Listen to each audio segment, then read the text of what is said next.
கண்டிப்பா ஓவியா. அதாவது இன்று காலை திருச்சியிலிருந்து அரியலூர் நோக்கி பாரத் கேஸ் நிறுவனத்திற்கு சொந்தமான வாகனமா அல்லது இந்தியன் கேஸ் சொந்தமான வாகனமா என்பது இதுவரை தெரியவில்லை. எனினும் இன்று திருச்சியிலிருந்து அரியலூர் நோக்கி ஏஜென்சிக்கு ஏற்றி வந்த கனரக வாகனமானது, அதாவது சிலிண்டரை ஏற்றி வந்த கனரக வாகனமானது பிள்ளையார் கோவில், அதாவது அரியலூர் மாவட்டம் வாரணாசி அருகில் உள்ள பிள்ளையார் கோவில் வளைவில் திரும்பும் போது தனது கட்டுப்பாட்டை இழந்து அருகில் உள்ள பள்ளத்தில் கவிழ்ந்தது.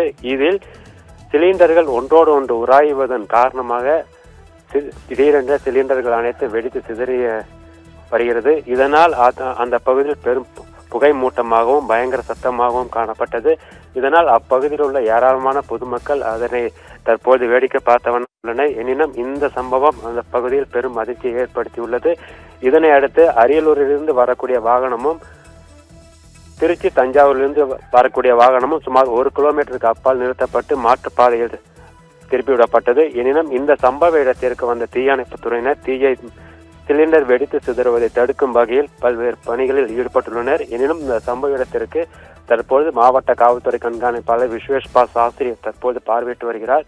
மேலும் இது எங்கிருந்து வந்த சிலிண்டர் வாகனம், இதனை ஓட்டி வந்தது யார், எப்படி விபத்து ஏற்பட்டது என்பது குறித்தும் போலீசார் தற்போது தீவிரமாக விசாரணை நடத்தி வருகின்றனர். எனினும் இந்த லாரியை ஓட்டி வந்த ஓட்டுநர் தற்போது மீட்கப்பட்டு அரசு மருத்துவக் கல்லூரி மருத்துவமனையில் தீவிர சிகிச்சை பிரிவில் சிகிச்சை பெற்று வருகிறார். தற்போது அவர் சிறிது குணமடைந்த நிலையில் அவரிடம் இந்த சிலிண்டர் ஏற்றி வந்த வாகனம் எங்கிருந்து வந்தது, எப்படி விபத்து ஏற்பட்டது என போலீசார் விசாரணை நடத்தவும் முடிவு செய்துள்ளனர். எனினும் இந்த விபத்தானது இந்த அரியலூர் வாரணாசி பகுதியில் சுற்றுவட்டார பகுதியில் பெரும் பரபரப்பையும் அதிர்ச்சியையும் ஏற்படுத்தியுள்ளது. எனினும் இந்த சம்பவத்தின் காரணமாக யாருக்கும் எந்தவித பாதிப்பும் ஏற்படவில்லை. இந்த விபத்தின் காரணமாக லாரி முற்றிலும் எரிந்து சேதமடைந்துள்ளது. எனினும் இந்த சிலிண்டர் வெடிப்பு தற்போது வரை நிற்கவில்லை. எனினும் அவ்வப்போது பெரும் புகை மூட்டம் வந்த வண்ணமாக உள்ளது. எனினும் இதற்கு மேல் இந்த சிலிண்டர் வெடிப்பதை தவிர்க்கும் வகையில் தற்போது தீயணைப்பு துறையினர் பல்வேறு தீவிர முயற்சியில் ஈடுபட்டு வருகின்றனர். ஓவியா.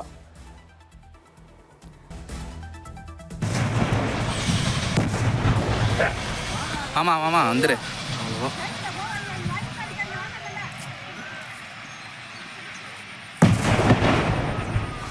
கம்ப்ளீட் ஃபயர் ஆக ஆரம்பிச்சிச்சு.